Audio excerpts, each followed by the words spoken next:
बिस्मिल्लाहिर्रहमानिर्रहीम। अस्सलाम वालेकुम स्टूडेंट्स, आज हम इस वीडियो में MGT 520 है हमारा इंटरनेशनल बिजनेस का सब्जेक्ट, इसकी असाइनमेंट डिस्कस करेंगे। इसके टोटल मार्क्स जो हैं हमारे पास 10 मार्क्स हैं और सर ने कहा है कि इसकी लास्ट डेट जो आज है वो है मई 5 2026 और आपको इसका ग्रेस डे भी मिल सकता है, यानी 1 डे आपको एक्स्ट्रा भी मिलेगा। तो जो स्टूडेंट सबमिट ना करवा सकें तो वो हमसे व्हाट्सएप पे रब्ता करके पेड में भी सर्विस ले सकते हैं, ठीक है। जिनके पास इतना वक्त नहीं होता या उनको असाइनमेंट बनाने का तरीका वगैरह नहीं आता तो हमसे रब्ता करके इन्फॉर्मेशन ले सकते हैं, ठीक है। सर ने हमें एक सिनेरियो दिया है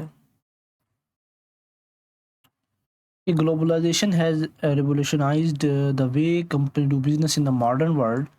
business can now work across borders, ठीक है। बिजनेस जो है ना बॉर्डर्स के बाहर भी वर्क कर सकते हैं, यानी ग्लोबली, ठीक है। इसमें जस्ट मैं आपको बता दूं ऑनलाइन बिजनेस का कहा जा रहा है।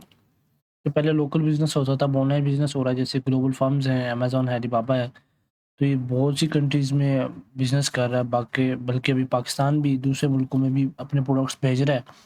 तो at the same time recent global challenges भी आते हैं ना, तो पॉलिटिकल जियोपॉलिटिकल लैंडस्केप है और इकोनॉमिक चेंज आता है, have shown both the potential and risk of globalised world. Sir ने रिक्वायरमेंट ये दी है। पहले तो हमने बताना कि कैसे ग्लोबलाइजेशन अपॉर्चुनिटीज़ को क्रिएट करती है, फिर उसके लिए बिज़नेस के लिए उसके रिस्क क्या होते हैं, और रेफरेंस देने हैं आपने companies like Amazon and Alibaba. 2 companies को पकड़ लें, अमेज़न और अलीबाबा को। अब उसने आपने ये बताना है कि अपॉर्चुनिटीज़ कैसे क्रिएट होती हैं, पहला काम ये करना है। दूसरा ये करना है कि रिस्क क्या है ऑनलाइन बिज़नेस के जब हम दूसरे मुल्क में जाते हैं, ठीक है जी। तो स्टूडेंट्स, इंशाल्लाह after watching this video you will get 10 out of 10 marks in your assignment. और ये इनलाइन असाइनमेंट है तो आपको LMS पे जाके लिखना होगा। तो सर ने कहा रेफरेंस भी देने हैं हमने ना यहाँ। चलें, रेफरेंस भी आपको दिखाऊँगा कैसे देने हैं। चलें जी, ये क्वेश्चन है हमारे पास, इसका सॉल्यूशन देखते हैं। पहले तो आप यहाँ लिखेंगे ग्लोबलाइजेशन क्या होती है, यानी उसका इंट्रोडक्शन। ये ग्लोबलाइजेशन का मतलब है कि बिज़नेस और कंट्रीज़ कनेक्टेड हैं एक दूसरी कंट्री के साथ, जैसे कि अलीबाबा, अमेज़न सारी दुनिया में प्रोडक्ट्स को बेचते हैं। मैं इसको ज़ूम कर देता हूँ, आपने वीडियो को पॉज़ करके ये लिख लेना, अपने वर्ड्स में लिखना है, ठीक है। बिल्कुल भी कॉपी पेस्ट नहीं करना कि जो मैंने लिखा हुआ लाइन बाय लाइन। ये कोई प्रोग्रामिंग का कोड नहीं है कि आप इसको सेम एज़ इट इज़ लिखें, अपने अल्फाज में लिखना है, ठीक है। फिर नेक्स्ट अपॉर्चुनिटीज़ हैं, ये हमारा अक्सर क्वेश्चन का हिस्सा है। अगर आप इसको नहीं भी लिखेंगे तो आपके मार्क्स डिडक्ट नहीं होंगे, लेकिन बेटर प्रेजेंटेशन के लिए मैंने ये लिखा है। तो अपॉर्चुनिटीज़ क्या हैं ग्लोबलाइजेशन की, कि एक्सेस होता है हमारा इंटरनेशनल मार्केट्स में। ज़रूरी नहीं है कि आप यहाँ इतनी डिटेल लिखें, बस एक पॉइंट लिखें और उसकी एग्जांपल दे दें। कैसे एक्सेस होता है, यानी अमेज़न जो वगैरह है, ये अभी एक कंट्री में नहीं है, ये पूरी दुनिया में फैल चुके हैं। देख सकते हैं आप, Amazon deliver products in many countries. और small businesses in Pakistan can also sell product online to international customer. जैसे हमारे पास है increase in sales and profit.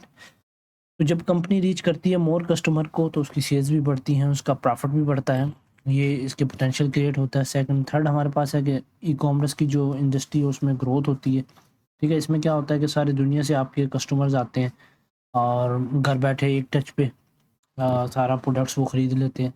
Next हमारे पास है कि बेटर कम्युनिकेशन और टेक्नोलॉजी होती है। टेक्नोलॉजी ने इम्प्रूव किया कम्युनिकेशन को, ठीक है। अब कंपनीज़ ने फिर क्या किया है, कॉन्टैक्ट किया कस्टमर्स को, वर्कर्स को, सप्लाई के through email, social media and video calls. तो इसके ज़रिए से भी बेटर कम्युनिकेशन टेक्नोलॉजी हुई है। नेक्स्ट हमारे पास है एम्प्लॉयमेंट अपॉर्चुनिटीज़ बढ़ी हैं, यानी डिलीवरी सर्विस, जैसे कि हमारे पाकिस्तान में लीपर्ड है और NNN है और भी कई हैं, TCS है। तो फिर उनके वेयर हाउसेज़ कहाँ रखा जाता है, वेयर हाउसेज़ की भी हिफाजत है।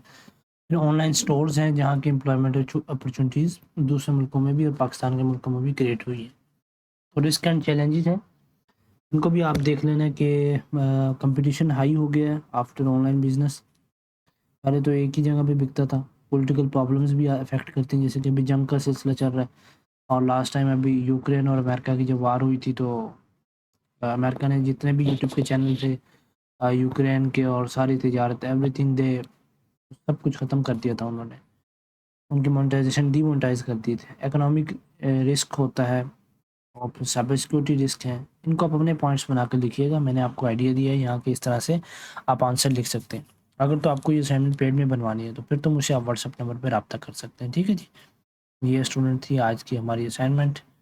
तो आपको उम्मीद करता हूँ कि वीडियो पसंद आई होगी। अगर पसंद आई है तो हमारे चैनल को सब्सक्राइब भी करें और वीडियो को लाइक भी करें। अगर पेड में इस असाइनमेंट का या किसी और असाइनमेंट का सॉल्यूशन चाहिए तो आप मुझे व्हाट्सएप नंबर पर रब्ता करें। इंशाल्लाह बहुत ही मुनासिब कीमत में आपका सबमिट हो जाएगा। वीडियो देखने का शुक्रिया। अस्सलाम वालेकुम।